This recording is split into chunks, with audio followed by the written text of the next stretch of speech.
was 24 at the time, completely burnt out from work, and going through one of those stretches where everything in life felt like a blur. I won't get into the specifics, but let's just say my past wasn't exactly perfect, and I was actively trying to put some distance between myself and certain chapters of my life. What I needed more than anything was to disappear for a few days. I must have been venting out loud because one day at the office, I found myself talking to a coworker about a tiny, isolated island off the coast of Oregon.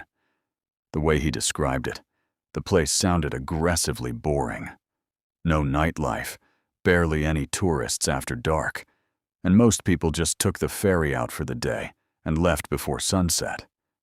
He told me that if you stayed overnight, it felt like having the entire island to yourself. That was exactly what I was looking for. I found a vacation rental listing for a standalone cottage right on the shoreline. The price was suspiciously cheap, and it was available on short notice, which probably should have raised some red flags. But I wasn't exactly in a cautious headspace. I booked it without thinking twice. The cottage itself was incredibly small, just a single room with a bed, an unused kitchenette, and a bathroom the size of a closet.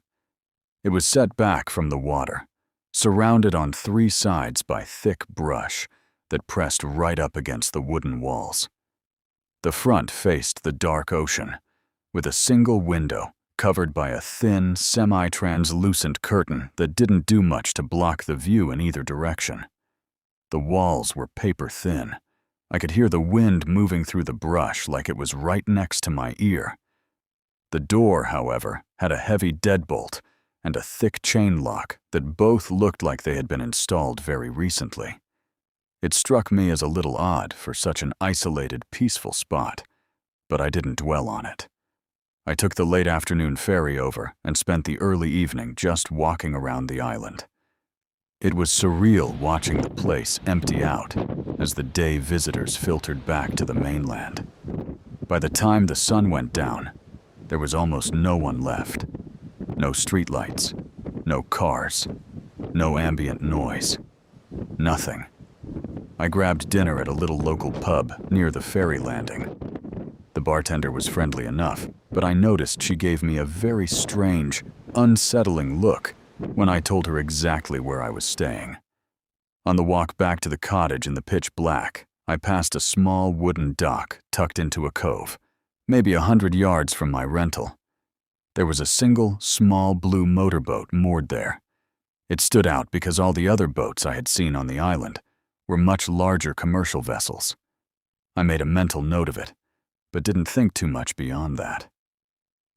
I got back to the cottage around 10:30 p.m., locked the heavy deadbolt, slid the chain into place, and settled in for the night. Before we continue into the dark, make sure to hit that like button, subscribe, and turn on the bell icon for more terrifying true stories. Up until that point, I was really enjoying the silence. But of course, that peace didn't last. I quickly realized my phone charger was completely busted. Or maybe it was the electrical outlets in the walls. But no matter what I tried, my phone wouldn't charge. It was on low battery, and I knew it was going to die within the hour. Luckily, I didn't really need it to get back to the ferry the next day, since I had a physical ticket. But no one likes being totally isolated with a dead phone. I decided to just call it a night and go to sleep. I was completely exhausted anyway, and the fatigue from the past few weeks hit me all at once. I was out within minutes. I woke up randomly in the dead of night. I don't know what pulled me out of my sleep, but once my eyes opened, I heard it. Footsteps on the gravel outside the cottage. They were close, right in front of the door, and whoever was out there was taking their time. There was a long, deliberate pause between each step. It definitely didn't sound like an animal scurrying around. I shifted in bed just slightly, and the footsteps stopped immediately. The silence that followed was incredibly uncomfortable. It stretched on long enough that I started to convince myself I had just imagined the whole thing. I didn't want to move, so I just laid there in the dark, staring at the ceiling. And then, a few minutes later, the footsteps came back. This time, there was no mistaking the direction. They weren't passing by. They were approaching. I heard them come right up to the entrance of the cottage and stop directly in front of the door. My heart was pounding so hard against my ribs, I felt like they could hear it. But there was nothing I could do besides try to be as absolutely silent as possible, as if the situation wasn't terrifying enough. Suddenly, a bright beam of light shot through the thin window curtain. Whoever was out there had turned on a flashlight and was trying to look inside. I couldn't move. I was completely petrified. The light clicked off, and then the door handle slowly began to turn. I shut my eyes tightly and prayed the deadbolt would hold. It did.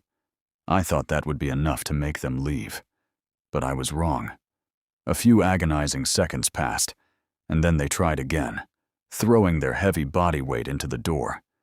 Then came several loud, violent bangs, one after another. The sound was absolutely deafening in that tiny room.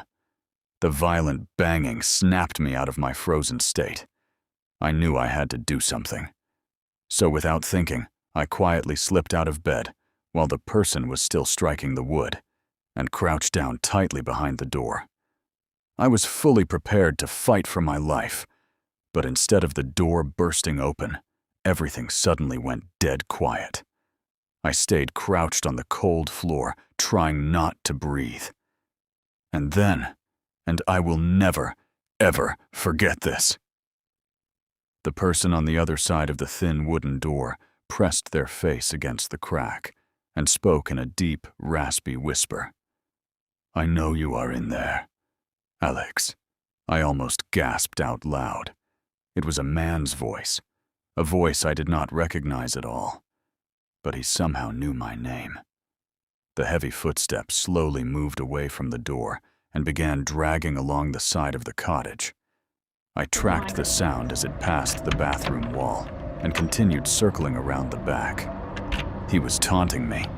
He knew I was trapped in there. Hearing my own name in the middle of nowhere was enough to make me feel sick to my stomach. It was the scariest moment of my entire life. For the next hour, whoever was outside just kept slowly circling the cottage. A part of me was silently screaming for them to just break the window and get it over with. Eventually, the footsteps slowly receded into the brush. A few minutes later, from the direction of the dark cove, I heard an engine start. It was the unmistakable sound of a small outboard motor. I listened closely as the boat pulled away from the shore and slowly faded into the distance across the open water. I didn't sleep a single second after that.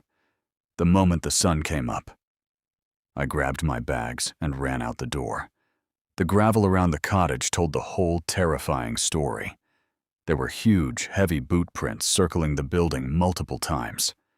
The tracks led in a straight line away from the cottage, directly toward the dock, ending right at the water line. Whoever was outside that cottage didn't come from the island.